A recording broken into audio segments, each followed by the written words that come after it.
मराठा आरक्षणासाठी 29 तारखेला जरांगे पाटील मुंबईकडे आगेकूच करणार आहेत। आपण बघितलं तर माळशिरस तालुक्यातून सुद्धा मराठा समाज बांधव मोठ्या प्रमाणात जाणार आहे। चावडी बैठका सुद्धा चालू आहेत। माझ्याबरोबर मराठा क्रांती मोर्चाचे राज्य समन्वयक धनाजी साखळकर आहेत।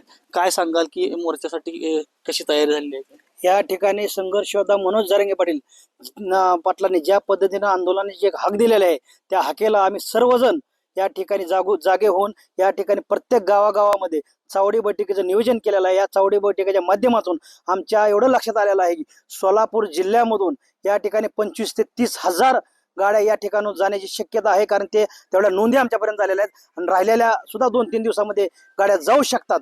त्याच्यामुळे या ठिकाणी प्रामुख्यानं माळशिरस तालुक्यामधील सगळ्यात जास्त हा महिलाचा सहभाग राहणार आहे। महिला भगिनी सुद्धा आमच्या पाठीमागे राहिलेल्या नाहीत। महिला भगिनी कमीत कमी 400 ते 500 महिला भगिनी माळशिरस तालुक्यातून निघणार आहेत। त्याच्यामुळे आम्ही या ठिकाणी सर्व समाजाला आवाहन केलेलं आहे की बाबा मराठा समाजाच्या न्याय हक्काच्या मागणीसाठी आमच्याबरोबर 18 पगड 12 बलुतेदार आणि बहुजन समाज सुद्धा या आंदोलनामध्ये सहभागी होणार आहे। त्याच्यामुळे या ठिकाणी आम्ही सर्वजण जागोजागी घरोघरी पोहोचण्याचा प्रयत्न करत आहे आणि या माध्यमातून सरकारपर्यंत आमची हाक व आंदोलनाची दिशा सरकारला समजली पाहिजे, एवढंच या ठिकाणी सांगतो।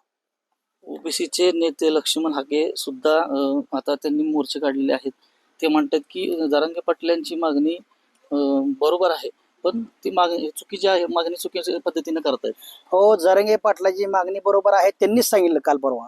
राहिला विषय तुमच्या माहितीसाठी, ज्यावेळेस वेळोवेळी ते जरांगे पाटलाला म्हणतात की संविधानातलं काय कळतं का, आरक्षणातलं काय कळतं का, अडाणी आहे।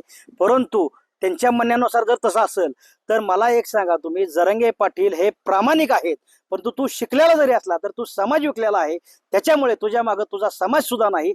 तू काल परवा बीडला बैठक घेतली, तुझ्या मागे 200 सुद्धा लोक नव्हती, अख्ख्या ओबीसी समाजाची बैठक घेतली दाखवतो। त्याच्यामुळे दुसरा समाज तुला स्वीकारायचा प्रश्न येत नाही। अशा भामट्या लोकांपासून महाराष्ट्रातील जनता खूप उत्सुज्ञ आहे, दूर आहे ह्याच्यापासून। त्याच्यामुळं अशा लोकांना आम्ही सिरियस घेत नाही आणि सर्व समाजाने त्याला ओळखलेला आहे। फक्त सुपारी बहादर भामटा हा या राज्यामध्ये जातीय तेढ निर्माण करण्याचा प्रयत्न करत आहे त्याच्या स्वतःच्या स्वार्थासाठी। त्याच्यामुळे कुणीही अशा हाकेसारख्या व्यक्तीच्या नादाला लागून त्याच्या मुलाच्या भविष्याचा बर्बाद करू नये, एवढीच या ठिकाणी महाराष्ट्राला विनंती मी करतो। आपण बघितलं तर मराठा समाजासाठी आता लाखोच्या संख्येने मुंबईकडे मराठा समाज बांधव निघणार आहेत। माऊली डांगे, पुढारी न्यूज, पंढरपूर। आता कुठं जायचं?